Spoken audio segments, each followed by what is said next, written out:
Buenas noches. Este viernes nos acompañan en el ciclo Cara y Contracara el exministro de Trabajo y Seguridad Social del Frente Amplio, Eduardo Brenta, y la diputada nacionalista Verónica Alonso. A ambos les damos la bienvenida. Ya se ha sorteado el orden de precedencia en el uso de la palabra, conocen los tiempos, conocen también que este debate ha sido precedido por un intercambio público en el cual han sido protagonistas a través de una carta abierta, a través del Twitter, así que seguramente en el desarrollo de este intercambio de ideas saldrán también algunos de esos aspectos. Comenzamos con políticas sociales, el turno inicial es de Verónica Alonso. Gracias, Miguel, y por supuesto gracias, Eduardo, por esta oportunidad. Primero decir que las políticas sociales son fundamentales para cualquier país, para cualquier sociedad y para nuestra gente en particular. Y yo fui una gran defensora de las mismas, soy hincha del Ministerio de Desarrollo Social, voté y le voté al Poder Ejecutivo todos los recursos, las partidas para que se hiciera una buena gestión. El problema, la crítica que nosotros le hacemos es justamente a la gestión, a qué se hizo con ese dinero que es de la gente, especialmente cuando no se midieron, no se evaluaron, no se midieron resultados. Y yo pongo un ejemplo que siempre a la audiencia seguramente es mucho más gráfico mirarlo y pensarlo como un ejemplo. El MIDES en el año 2005 fue creado a partir, por supuesto, de una situación compleja, ¿verdad? De gravedad. Había mucha gente que estaba en una situación compleja producto de la crisis del 2002. Y esto es como el CTI. Cuando un paciente entra al CTI se le trata de salvar la vida, ¿verdad? Se lo enchufa, se le pone la máscara de oxígeno. Los médicos intentan que ese paciente pase al intermedio, de ahí a una sala común, y de ahí salga caminando solo, o por lo menos con un bastón que lo ayude. El problema es que el MIDES, cuando un paciente entra en el año 2005, si desde el año 2005 al 2014 sigue en ese CTI dependiendo, eso significa que no se buscó darle dignidad a la gente, sino por el contrario, buscar que sean presos en una búsqueda netamente electoral. Bueno, primero también agradecer a Verónica, agradecer la posibilidad de conversar este tema, me parece muy importante, evaluar de dónde venimos de, como bien Verónica lo mencionaba, de una situación francamente de crisis en la que el Frente Amplio recibió este país con un 40% de personas por debajo de la línea de pobreza, con un porcentaje importante de uruguayos en la indigencia, y eso significó que el gobierno del Frente Amplio estableciera como política prioritaria, como buque insignia, el famoso plan de emergencia, que intentó atender a la gente en situación francamente grave. Luego ingresamos en lo que fue denominado el plan de equidad, ¿verdad? Un plan de equidad que puso como centro un conjunto de políticas dirigidas a la reinserción de estos ciudadanos excluidos durante décadas, ¿verdad? Décadas, porque aquí hablamos de asentamientos irregulares, ¿no? Pero antes hablamos de cantegriles.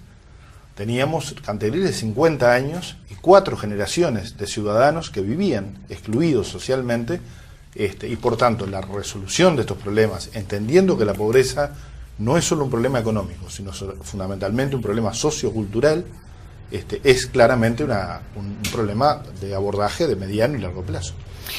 Coincido, y en el tema asentamiento seguramente iremos en el transcurso del programa a hablar. Yo quiero todavía hablar de lo que significan las políticas sociales. Yo creo que acá, ministro, no hubo un objetivo común en las políticas sociales. ¿Y por qué digo esto? Porque muchos estuvieron pensando solamente capitalizarlo en votos. Y eso lo dijo el propio ministro de Desarrollo Social, el ministro Lesker, cuando el día que asumió arengó a los frente amplistas a que promocionaran las políticas del MIDES.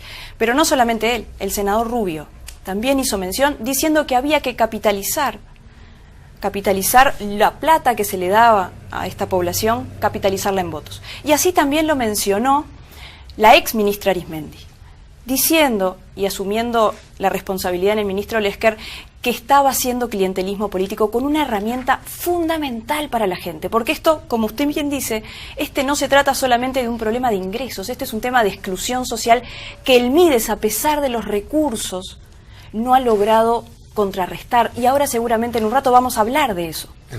Bueno, sí, en realidad podemos hablar de clientelismo político, ¿no? Yo integré durante 5 años en el Parlamento, en la Cámara de Diputados, una comisión investigadora que culminó con una serie de informaciones e informes obtenidos de las gestiones de los gobiernos anteriores, donde claramente se constató un fenómeno de clientelismo brutal, originado nada más ni nada menos que el ingreso a la administración pública.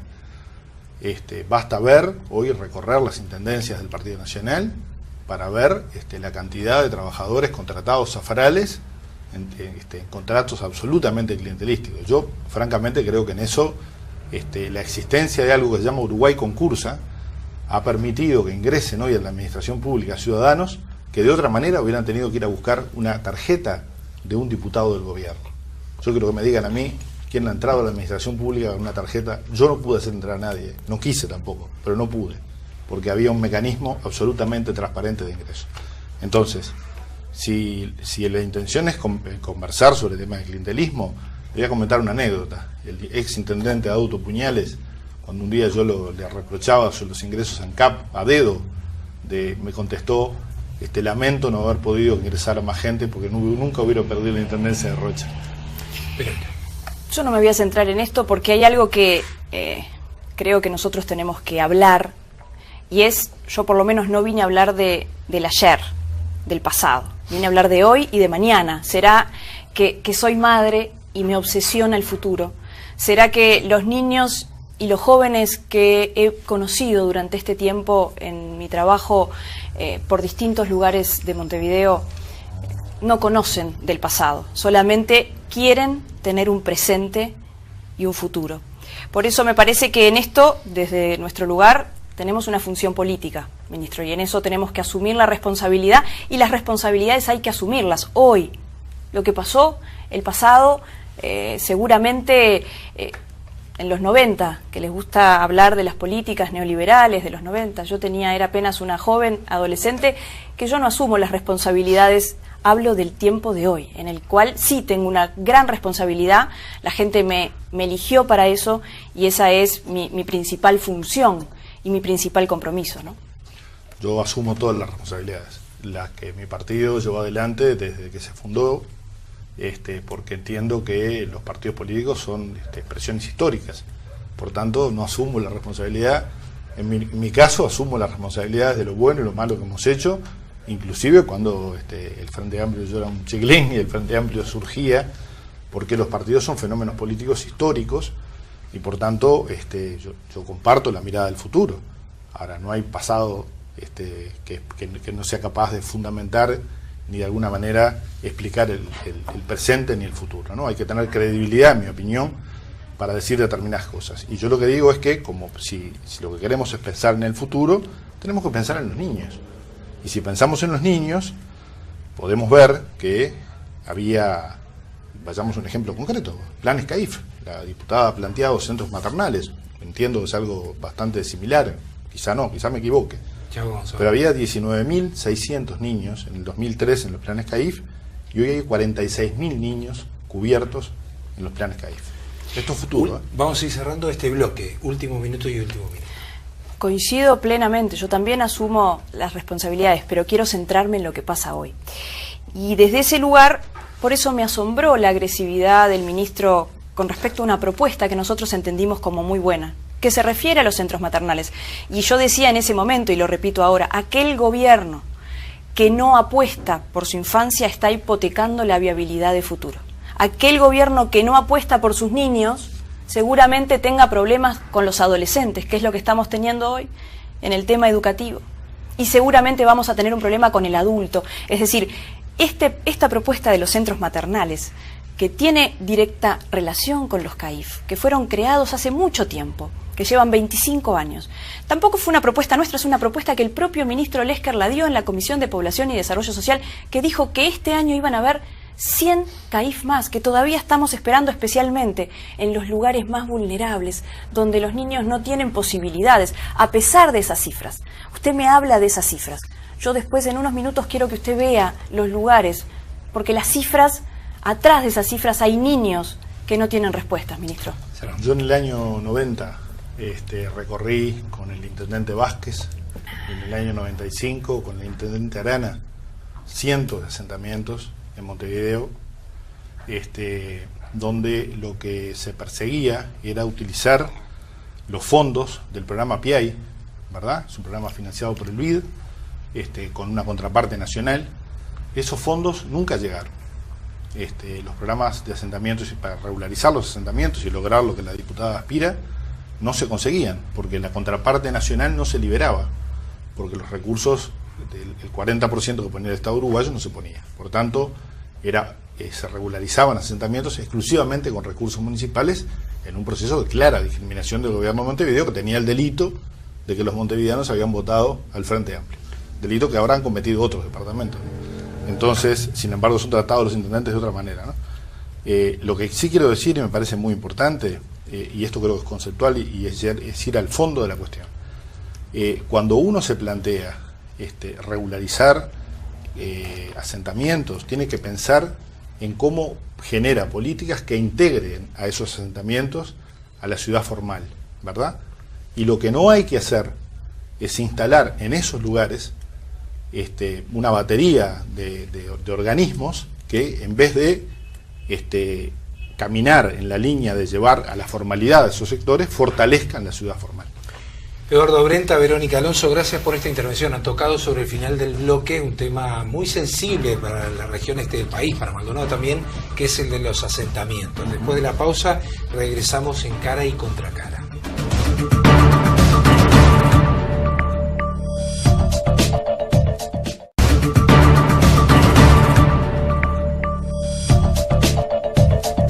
Continuamos en debate, continuamos en Cara y Contra Cara. Es el turno para el exministro de Trabajo y Seguridad Social, Eduardo Brenta. Bueno, yo querría mostrar algunas gráficas que ilustran lo que ha hecho el gobierno en materia de inversión en políticas sociales. Me parece importante en políticas sociales en materia de vivienda y en materia de infancia, que han sido precisamente los temas que han estado en debate. Esta es la inversión que Uruguay ha hecho en materia de asentamientos, de regularización de asentamientos. Para no hablar en difícil, regularizar asentamientos significa calle, luz, agua y saneamiento para la gente, ¿no? Es salud y mejora de la calidad de vida. Así se invirtió. Veamos los años 2010 y 2011, que son las últimas cifras.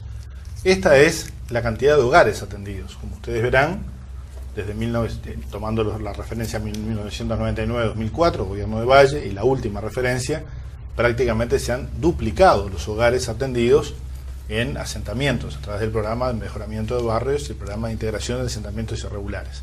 Estos son los servicios. ¿De qué hablamos?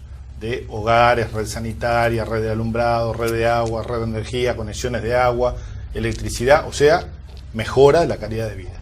Y yo creo que es el dato más importante, porque la diputada Alonso decía muy bien que lo más importante son los niños.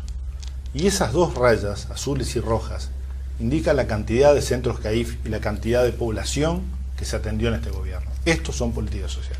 Verónica. Bueno, aprovecho también, me gustaría pasar unas imágenes en esta oportunidad para mostrar especialmente los lugares. Podemos ver cifras, pero a mí me gusta que se vean, este es un lugar, 24 de junio, asentamiento, ahí no entra una ambulancia, ahí no entra la policía. Podemos seguir pasando, allí no hay agua, no hay luz, no hay saneamiento, viven 900 familias con muchísimos niños. En esa casa vive una familia con 7 hijos que no sabe lo que es un CAIF, que no conoce los planes sociales y que no conoce de esas gráficas que veíamos recién porque nunca los vieron, nunca los conocieron. Así que el ministro no me tiene que explicar a mí esta situación que se vive a diario y constante. Hoy en nuestro país tenemos más de 400 asentamientos en Montevideo nada más, y es un informe que dice la Intendencia Municipal de Montevideo, la Junta Departamental, que pasó de 365 a más de 412 solamente en Montevideo en estos últimos años. Y además aumentó la gente que vive en los asentamientos. También un informe de la Junta Departamental. Programa PI, programa de asentamientos controlado por el BID, ¿no? Por el Banco Interamericano de Desarrollo. Hay 95 asentamientos menos, 14.000 personas menos que viven en esos asentamientos. Ahora, hay una cosa que no entiendo. Si hacemos políticas sociales para juntar votos y para hacer clientelismo y no llegamos a la gente, ¿cómo juntamos los votos? No lo entiendo, francamente. Si en esos lugares no llegó un CAIF, si en esos lugares no llega una ambulancia, ¿qué votos juntamos? No, a mí no me tiene que preguntar y me gustaría que pasaran algunas imágenes más, sobre todo las últimas que quedaron allí, para que se siga viendo lo que en realidad el ministro a mí no me tiene que explicar.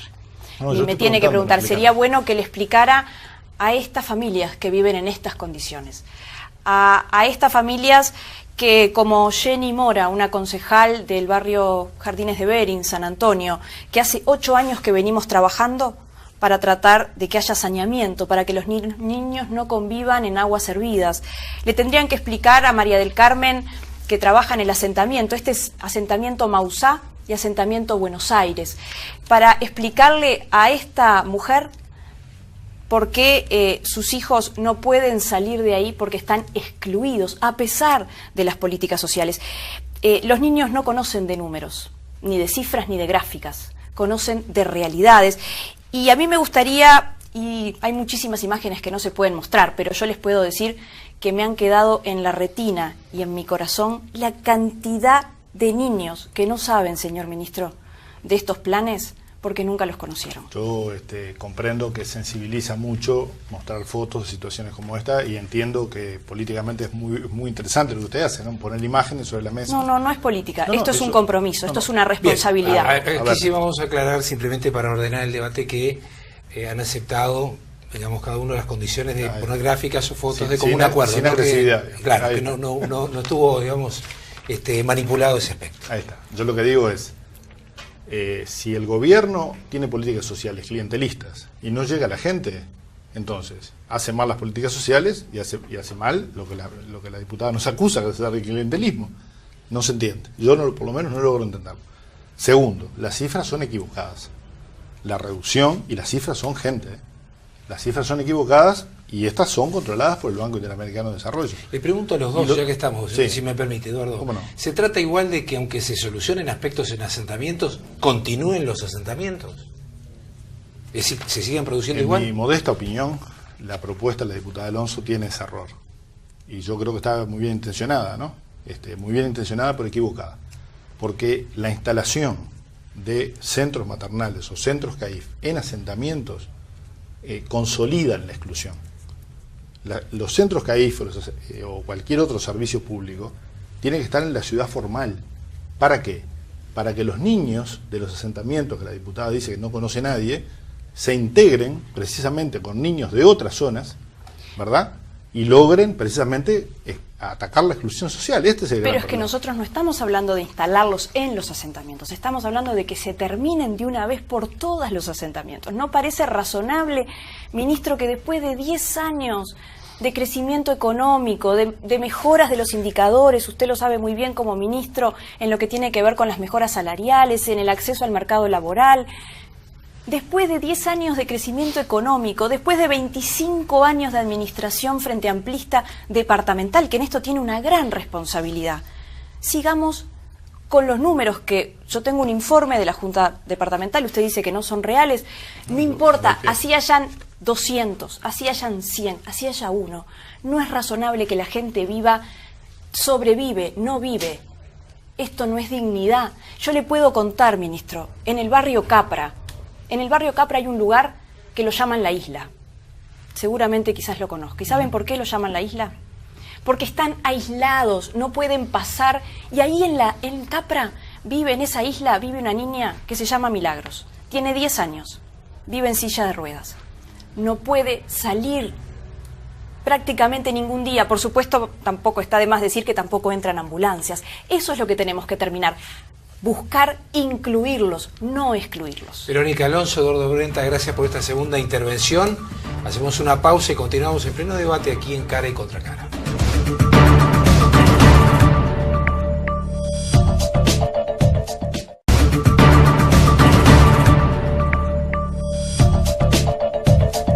Ingresamos en los últimos minutos del debate de esta noche en Cara y Contra Cara entre el ex ministro de Trabajo y Seguridad Social Eduardo Brenta y la diputada nacionalista Verónica Alonso.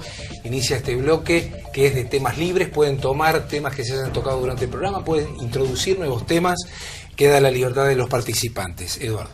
Yo quiero decir lo que pienso respecto al futuro y a cómo continuamos en un proceso de erradicación de la pobreza en el Uruguay, ¿no? Entiendo que Lo primero es sostener el proceso de crecimiento económico que el Frente Amplio logró durante 9 años de gobierno. No hay posibilidades de atender determinados niveles de demanda si no logramos sostener este proceso de crecimiento económico y lograr continuar el proceso de captación de inversiones y demás que ha permitido 9 años de crecimiento persistente del salario real, de las jubilaciones y de las pensiones. Esto es la base. Segundo, debemos continuar con una política tributaria, profundizando, en mi opinión, aquella consigna de que pague más el que tiene más, precisamente para atender estas situaciones. Y tercero, y me parece que este es el tema quizás más complejo, más interesante para la gente, continuando con las políticas universales y focalizadas, dirigidas a atender las situaciones de pobreza. Por ejemplo, continuando con la política de incremento de la asignación familiar, es una política universal que beneficia notoriamente a quienes están en peor situación, continuando con la política de avanzar en materia de cuidados, y eso significa más centros CAIF para poder avanzar, y continuando en el acompañamiento. Y aquí me quiero referir a algo que los uruguayos saben que es cierto. En muchas oportunidades se criticaba a gobiernos anteriores que entregaban viviendas, por ejemplo, a la gente, y la gente al poco tiempo le sacaba las puertas, le sacaba las ventanas y las vendía, ¿no? Yo he escuchado, todos hemos escuchado esto muchas veces. ¿A qué conclusión debe llevarnos esto? A que la pobreza no es solo un elemento económico, es un elemento de profunda raíz cultural y de transmisión cultural entre generaciones. Entonces, la erradicación de la pobreza no es un fenómeno de un día para el otro, ni exclusivamente económico. Implica una transformación cultural, y como toda transformación cultural, significa años de esfuerzos de políticas sociales que, en mi opinión, solo el Frente Amplio ha llevado adelante. Se excedió algunos segundos. Perdón, bueno, yo creo que esto, solo el Frente Amplio, me quedo con esta última frase, creo que en esto poco favor le hace al país creyendo que estas cosas solamente pertenecen a un partido político. Creo que en esto, si no hay un trabajo compartido, si no hay un compromiso de todo el sistema político, difícilmente el país pueda avanzar. Y creo que esta es la madurez que requiere de nosotros como referentes políticos. Acá tenemos que trascender, y yo se lo decía a usted en la carta, tenemos que trascender como si esto se tratara simplemente de una competencia donde unos ganan y otros pierden. Acá los únicos que pierden es lo que veíamos hoy más temprano.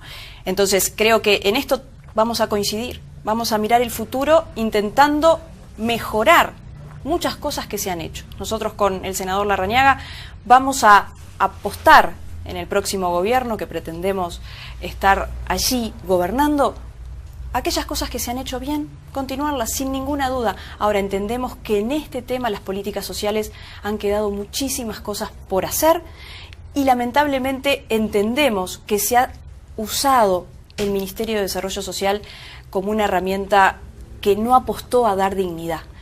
La mejor política social, y usted eso lo sabe muy bien, ministro, es el trabajo y es la educación. En la educación tenemos un debe enorme y ahí es donde nosotros tenemos que apostar fuertemente a que todos tengan las mismas oportunidades. El propio Tabaré Vázquez ha hablado en la campaña electoral, hablando y reconociendo que va a haber modificaciones a la ley de educación, ley que entre otras cosas promovió el doctor Tabaré Vázquez y que hoy a la vista de los resultados ha sido un gran fracaso. Yo creo que bienvenido sea toda clase de apoyos. No los hemos visto mucho en estos 5 años, ¿no? La verdad. Pero bienvenidos sean, si ese es el talante, me parece excelente. Si el talante es ponerse a acompañar, criticar al gobierno, yo creo que ese es uno de los roles de la oposición. A mí no me preocupa que la oposición critique, me parece sano. Es más, a mí me han hecho ver legisladores de la oposición errores que nuestro ministerio cometió en esos 4 años de gestión. Pudimos corregir algunas cosas gracias a planteos y tomamos proyectos de ley de legisladores del Partido Nacional, por ejemplo.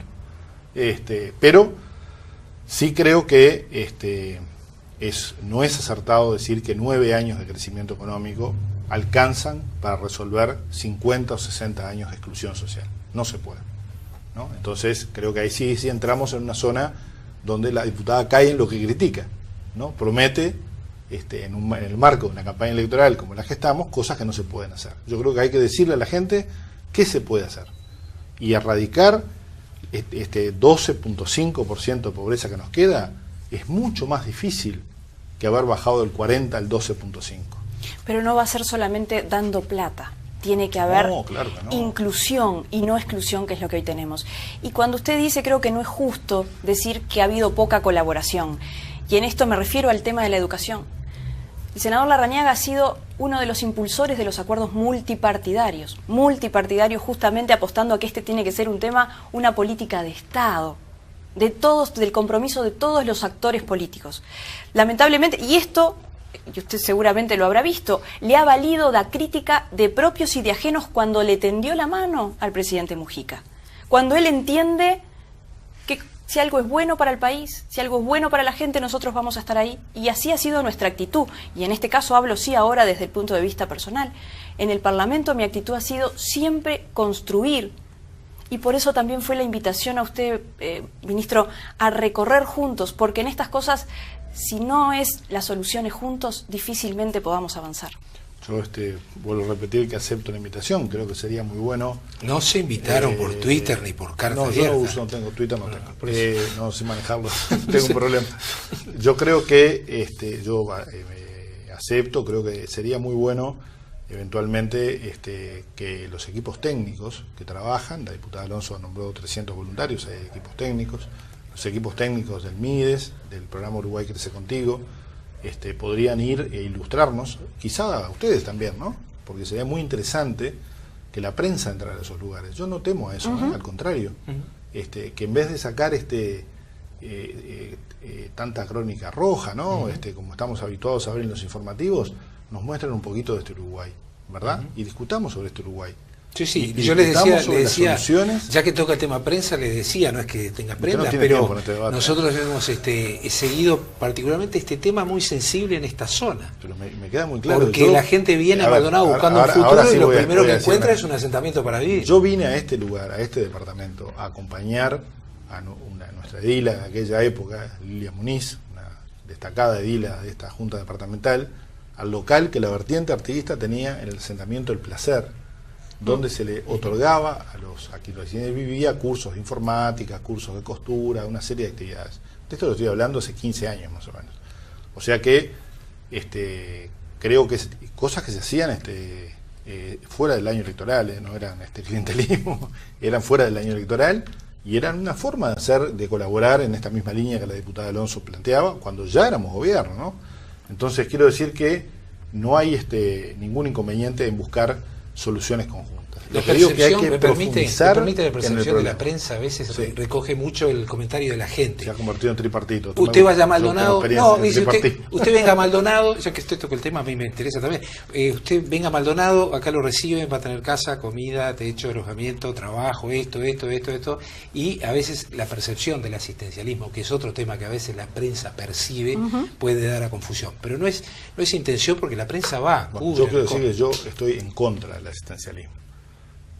Y acepté, y como lo hizo el presidente Vázquez en su momento, que cuando llegamos en el 2005 había que hacer asistencialismo durante 2 o 3 años para lograr empezar a pegar un empujón, ¿verdad? Pero ahora estamos pegando contra el núcleo duro de la pobreza, y el núcleo duro de la pobreza significa abordajes multidisciplinarios si queremos trabajar en serio. Si no, hacemos una propuesta puntual y nada más. Discúlpele al corte. No, del tiempo suyo, no sé qué me cuenta, ¿no? 30 segundos, no lo sé. Simplemente yo coincido que hay que, en el tema de las políticas sociales, lo que no hay que seguir superponiendo programas, ¿no? Yo ya me he cansado y creo que hasta ni retengo en mi memoria la cantidad de programas, Plan 7 Zonas, Uruguay Educa, Uruguay Integra, Uruguay Crece Contigo, donde siento que son nombres lindos, pero que muchas veces no están con ese contenido al cual el ministro se refiere. Desde ese lugar, yo estoy con mis manos para trabajar, para colaborar y para trabajar juntos. También me gustaría, ministro, que usted, en función de esa carta a la que usted inició, desde mi lugar, y lo dije al principio, creo que con una agresividad que me llamó mucho la atención, haciendo referencia a mi desconocimiento del tema y sobre todo, como dije hoy, no por mí, por los 300 voluntarios que vienen trabajando hace muchos años y que conocemos Avenida Italia al Norte hace mucho tiempo. Es más, yo nací, como dije en mi carta, en Avenida Italia al Norte. Y también le quiero contar que yo viví... Yo dije Rivera. Yo viví Rivera, Avenida Italia, es lo mismo. Pero creo que una línea, una calle, no nos da más o menos sensibilidad para saber y entender los problemas de la gente. Y esa también es mi responsabilidad. Por eso me gustaría que se retractara o que dijera que eso no es así, porque esto lo vengo haciendo con mucho compromiso.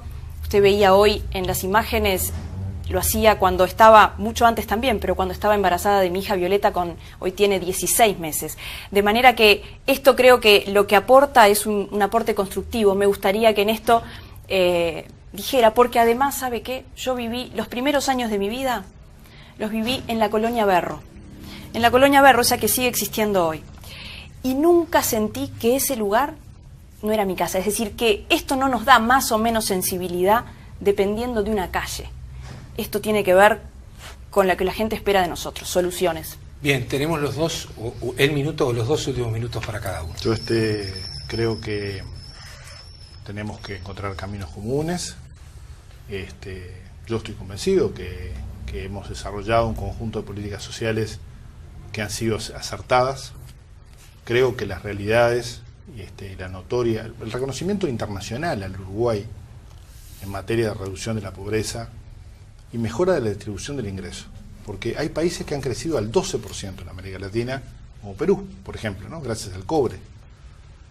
Sin embargo, no han mejorado sus indicadores de pobreza, de indigencia y de distribución del ingreso, que es un elemento muy importante en la sociedad, ¿no? Para generar equidad al interior de la sociedad.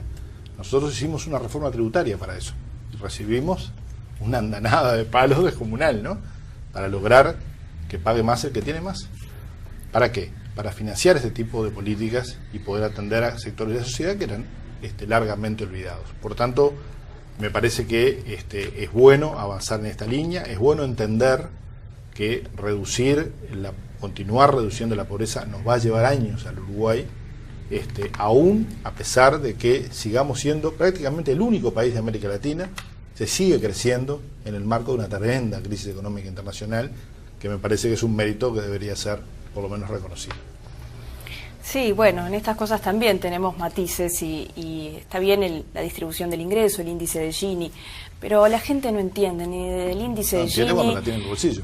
Por eso, y creo que en esto, cuando la tiene en el bolsillo hoy ve, cuando va a la feria o cuando va al almacén y la inflación está como está y tiene que comprar las frutas y las verduras para darle a sus hijos, y también entiende que la reforma tributaria no fue específicamente que pague más el que tiene más, sino que pague más el que trabaja más. Y creo que lo que ha quedado demostrado con esa distribución del ingreso que usted habla es que en Uruguay, y los datos están, los ricos hoy son más ricos. Y lamentablemente el trabajador, ese que hace a la economía y a la sociedad del país dinamizadora, ese es el que más se ha castigado en este tiempo. Por lo tanto, creo que tiene que haber un compromiso en el caso del gobierno actuante hoy y en el caso nuestro desde la oposición, una oposición constructiva y propositiva para que estas cosas no sigan pasando. Gracias por la intervención de ambos, han sido correctos con los tiempos, con el uso de los tiempos y respeto también, no hubo retractación ni tampoco no hubo ataque. Así que le dejamos por aquí esta noche. Gracias por acompañarnos en el debate. Gusto, gracias, gracias Miguel. Amigos, en 7 días aquí nos encontramos en el ciclo de los grandes temas nacionales, desde Maldonado para todo el país, a través de Canal 7 y Cara y Contra Cara. Que tengan buenas noches.